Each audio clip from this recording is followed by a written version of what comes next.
आज जीवन में बहुत हमें रास्ते मिलते हैं चलने के लिए। तो रास्ते में राही जो है वो थक जाता है। तो जीवन का पथ हमें क्या दर्शाता है? क्योंकि जीवन के हर पग पर हमें बहुत कुछ सीखने को मिलता है। तो जीवन के हर पग में हमें अगर सीखने को मिलता है तो हम गिरते भी हैं और उठते भी हैं। लेकिन अगर उसी पथ पर अगर कोई साथी बन जाए तो हमारा जीवन जो है और रास्ता जो है वो आसान हो जाता है। जैसे कई बार हम रास्ते पर अकेले चलते हैं तो हम सोचते हैं कि मैं अकेला हूं, तो रास्ता बड़ा कठिन लगता है। और अगर उसी रास्ते पे कोई आपकी उंगली थाम ले और आपके साथ बातचीत करते हुए चले तो आप कब 2-4 किलोमीटर दूरी पे तय कर लेते हैं आपको खुद पता नहीं चलता। तो उसका कारण क्या है? क्योंकि आज मानव जो है वो अकेला तो रहना चाहता है कि मैं कर सकता हूं, लेकिन बस आज भगवान का साथ भूल गया है। हम जब जब भी अकेले हुए भगवान ने अपने हाथ बढ़ाया, लेकिन हमें भगवान का हाथ नजर नहीं आया। हम जब जब रास्ते पर अकेले चले तब तब भगवान ने अपना हाथ बढ़ाया कि बच्चे मैं तेरे साथ चल रहा हूं, लेकिन हमने भगवान को यूज नहीं किया। मान लो आप घर से बाहर निकले तो कई बार हमारे साथ बहुत सारी दुर्घटनाएं हो जाती हैं जो सोची भी नहीं होती। तो मीन्स उस समय आप जब भी घर से बाहर निकले हमेशा परमात्मा को साथ निकले, परमात्मा आप मेरे घर को भी संभालो और मेरे साथ भी चलो, मुझे दोनों जगह आपकी जरूरत है। तो मीन्स हर कदम पर भगवान आपका साथ देगा। तभी हम कहते हैं देवताओं को हर कदम में पदम। मीन्स हम घर से मंदिर तक चले, कितने कदम चले। आज हम फिर भी बाइक ले ली, गाड़ी ले ली तो हम जा रहे हैं। लेकिन आप पहले पहले लोगों को देखो नंगे पांव जाते थे और कितनी भावना होती थी अंदर, खुशी से जाते थे, कोई उदासी चेहरे पर नहीं, क्योंकि उन्हें पता था कि जब भी मैं भगवान के दर पर पहुंचूंगा मेरे पैरों का दर्द कहूं, शरीर का दर्द कहूं, सारा खत्म हो जाएगा। तो मीस आपका पथ उसको क्या दर्शा रहा था? सुख।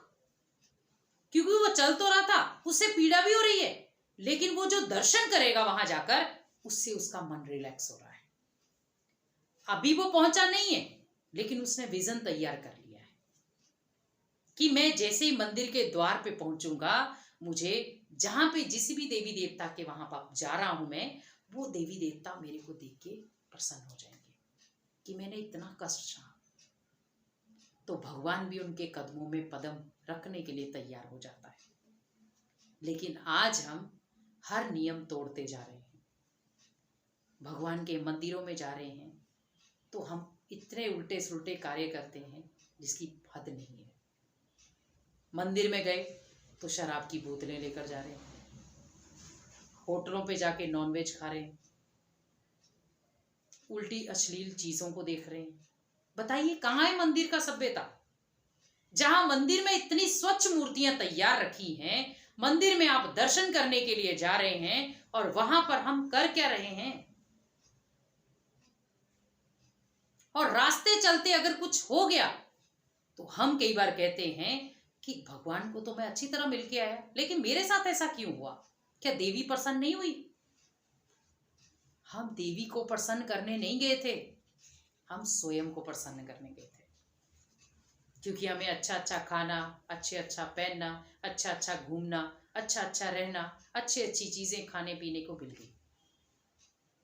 तो मीन्स आज हम जाते तो हैं, लेकिन जाते पहले सोचते हैं घूमेंगे कहाँ कहाँ। हम गए कहाँ हैं? एक मंदिर में दर्शन करने, लेकिन पहले क्या देखते हैं कि मुझे घूमने के वहां प्लेस कौन कौन से हैं, मुझे वहां जाना है। अब मंदिर तो एंट्री कर ली, लेकिन एंट्री से जैसे बाहर निकलेंगे ध्यान कहाँ जाएगा?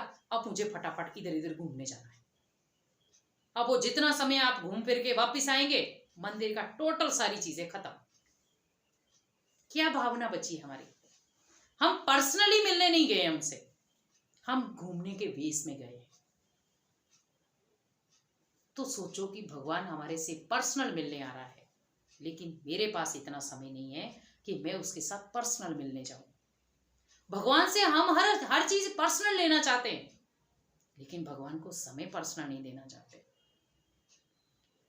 तभी भगवान कहते हैं कि बच्चे एक हाथ दो तो दूसरे हाथ लो, जो करोगे सो पाओगे।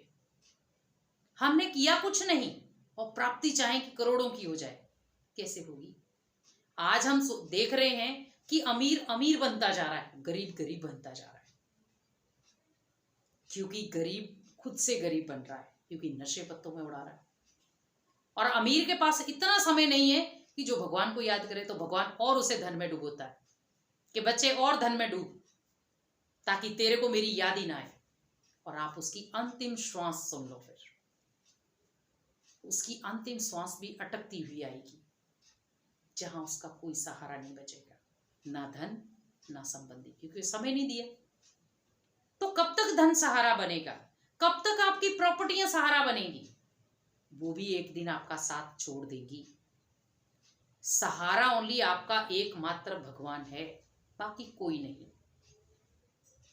आज मान लो हमने सोचा कि भगवान आप भी सहारे हो, लेकिन आप भी कब तक साथ दोगे? भगवान को शरीर नहीं है, बिना शरीर के वो बहुत सहारा दे सकता है। शरीर वाला फिर तो शरीर छोड़ देगा, लेकिन भगवान ही एकमात्र ऐसा है जिसको कोई शरीर नहीं है, जिसको हम निराकार कहते हैं, जिसका शरीर जैसा कोई आकार नहीं, बिंदी रूप, ज्योति बिंदु रूप है। तो उस ज्योति बिंदु रूप का बहुत सिंबल सूचक है कि परमात्मा की याद में अपने आप को इतना डुबो दो कि परमात्मा भी आपकी याद के बिना रह ना सके। तो आपका पथ जो है वो भी आसान और आपका जीवन भी आसान। तो अपने जीवन में पग पग पर हमेशा अपने रास्ते में भगवान का साथ लें, तो आपका जीवन का जो भी पथ चलने वाला होगा वो आसान हो जाएगा और आपके जीवन में खुशियाँ खुशियाँ वापस आएंगी, क्योंकि आपका जीवन का जो सारा श्रेय है वो भगवान ने अपने हाथ में ले रखा है। इसलिए वो आपके हर पथ को आसान करेगा। ओम शांति।